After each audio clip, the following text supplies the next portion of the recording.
Hi friends, welcome to my first YouTube video ever. I'm so excited to be making this. Today I'm going to be doing kind of like a spooky neutral set. I've been wanting to do a set like this for so long and I'm so excited to be able to record this for y'all.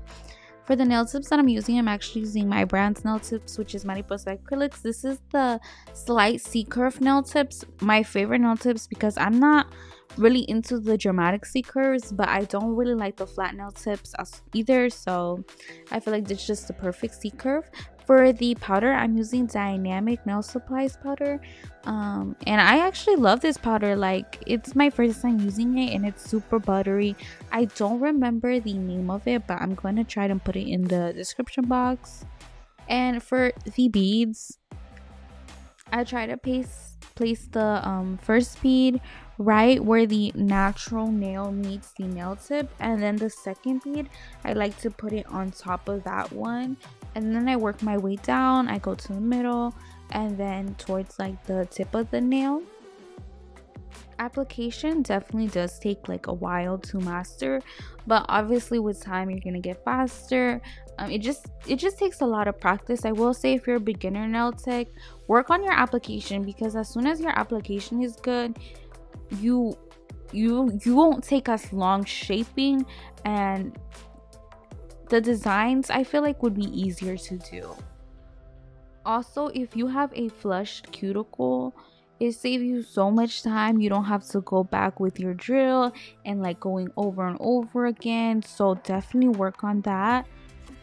The Valentino nail potters are really good as well. I normally use Glamour Nude, Perfect Nude, and Bad and Bougie a lot, but Dynamic Nail Supplies do have like dupes for that one. Now for shaping, I do use an 8080 grit file. It's just my favorite nail grit to use, and these specifically are from D&D, and I am so in love with them. Like, I refuse to use anything else. But if you're a beginner nail tech, I definitely recommend 100 because it is not as strong and you get a good shape with that. With 8080 you just kind of get like a more crisp in less amount of time. Like, you could shape up a nail pretty fast. I normally hit the sides and then I go underneath and I hit the top of the nail. Something that I wanted to mention is that I don't really like a thick apex. I just don't. I do have an apex. I'm not saying like my nails are super flat, but it's a very slight one. I'm not really into the big apexes.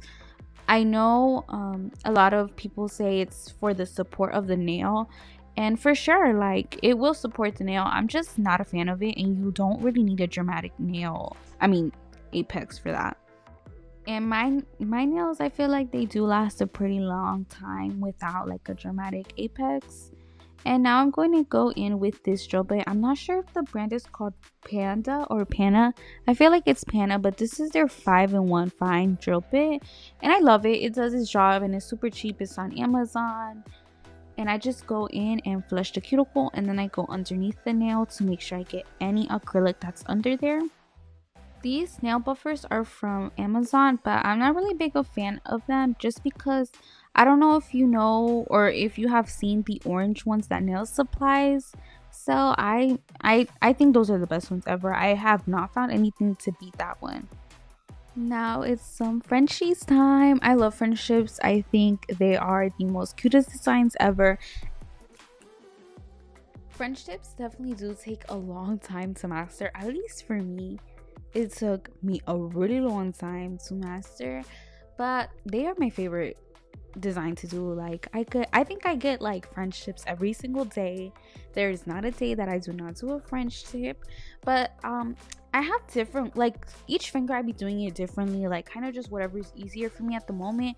But if you are a beginner, I recommend lining the sides and then creating a straight line in the middle, and then going from each corner and then just kind of doing the swoosh effect and trying to just connect that French tip.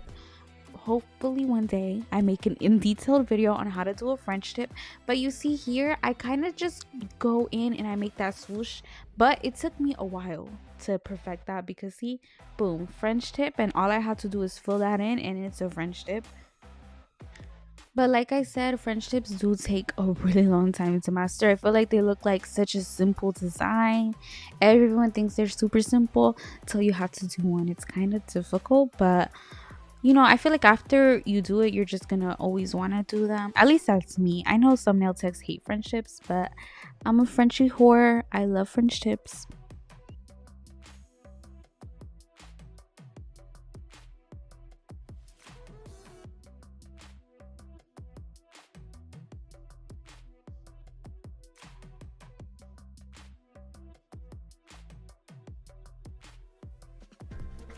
For this finger, I'm going to be doing a bat. I start off with grabbing my dotting tool and creating a circle in the middle, and then I'm going to outline the French tip halfway on both sides.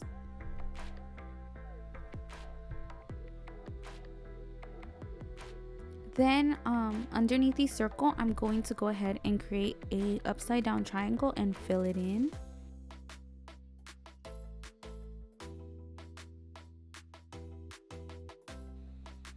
For the ears, I kind of create two little small lines going on top of the circle. And then I'm going to add two upside down triangles again on both sides of the French tip to create the wings. Nail art is definitely, it looks very complicated, but you just have to break it down in shapes.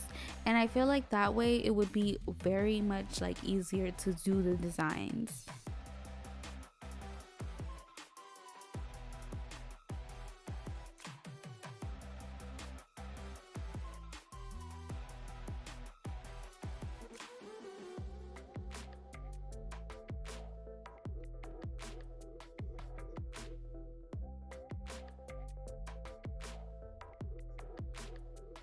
This one is going to be a heart spider web, so just draw a heart in the middle and create lines coming out of the heart, and then just do little smiley faces and upside down smiley faces to create the spider web.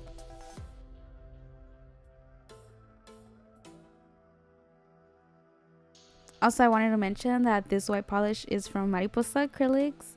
Hopefully will be in stock mid-November. Hopefully I could get it in stock so soon, but it is sold out at the moment. For this finger, I'm going to be creating a flame. I kind of do a U shape and then I do swirls going up on each side.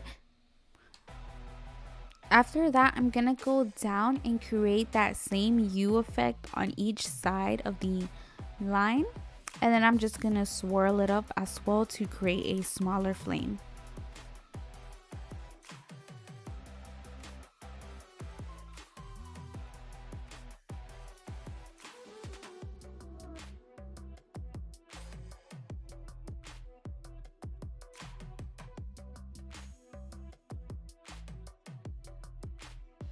When I first do them, I like for them to be thin, and then I go back and I make each kind of swirl a little bit thicker, and I try to connect more the U shape with the swirly. For some reason, I always used to struggle with flames, but I kind of just broke it down into a U shape with a swirly going up. And that's kind of how, like, every time I'm doing one, that's literally what I think about, just to try to do it as best as I can. Now for the pinky design, I'm going to be making a pumpkin. So first I make an M, and then I go ahead and fill it in.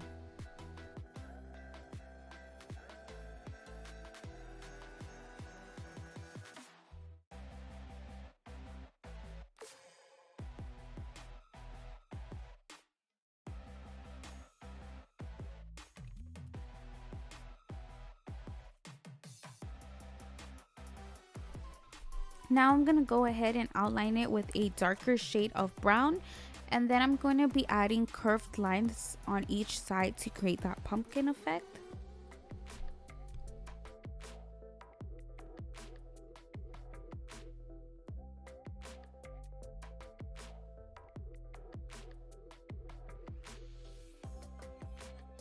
Now to do the stem, I kind of add a line going underneath and then a line going in the middle of it and swirling that one off and then connecting both of the lines together to do a little round effect.